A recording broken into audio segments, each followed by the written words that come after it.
Praise the lord. ఎలా ఉన్నారు? మీ అందరితో ఇలా మాట్లాడటం చాలా సంతోషంగా ఉంది. Battle field of the mind episode 4. పోయిన ఎపిసోడ్స్ లో మనం బ్యాటిల్ ఫీల్డ్ లోకి ఎంటర్ అయ్యే ముందు మన మైండ్ సెట్స్ ఎలా ఉండాలనే విషయం గురించి నేర్చుకున్నాం కదా. ఈ ఎపిసోడ్ లో మనం యుద్ధాలు చేస్తున్నప్పుడు, ఆల్రెడీ బ్యాటిల్ ఫీల్డ్ లో ఎంటర్ అయిపోయినప్పుడు మన మైండ్ సెట్ ని మనం ఎలా ట్యూన్ చేసుకోవాలి అనే విషయం గురించి నేర్చుకున్నాం.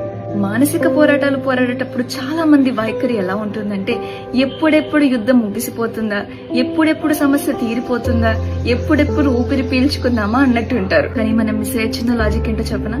ప్రతి యుద్ధం మనల్ని గెలిపించడానికి ఉండదు. కొన్ని యుద్ధాలు మన చేతులకు నైపుణ్యాన్ని నేర్పించడానికి, మన దేవునికి దగ్గర చేయడానికి, మనం వెళ్లే బాటను సరిచేయడానికి కూడా ఉంటాయి. అయితే ఈ యుద్ధాల్లో ఓడిపోవడం చాలా సహజం.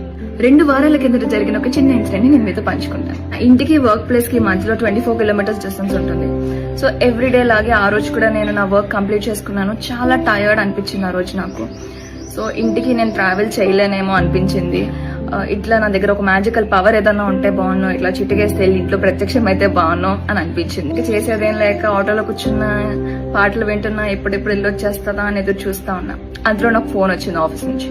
నా అధికారి కాల్ చేసి, అమ్మా రేపు ఆఫీస్ లో ఒక ఇంపార్టెంట్ మీటింగ్ ఉంది అని మీటింగ్ గురించి ఒక బ్రీఫ్ డిస్క్రిప్షన్ ఇచ్చారు. ఇంకా కాల్ ఎండ్ అయిపోగానే ఎట్లాగో ఆటోలో నేను ఖాళీగానే ఉన్నాను కాబట్టి వెంటనే నోట్ ప్యాడ్ ఓపెన్ చేసి, ఓకే రేపు మీటింగ్ కి ఈ ఫైల్స్ అవసరం ఉంటుంది అని గబా నేను ఒక దగ్గర అన్ని రాసుకోవడం జరిగింది. ఆ పని చేస్తున్నంతసేపు నాకు టైం తెలియలేదు. ఒక్కసారి ఆ పని కంప్లీట్ అయిపోయిన తర్వాత మళ్ళీ స్టార్ట్ అయింది. ఎప్పుడు ఇంటికి వెళ్ళిపోతానా అని మళ్ళీ ఆలోచించడం మొదలు పెట్టాను.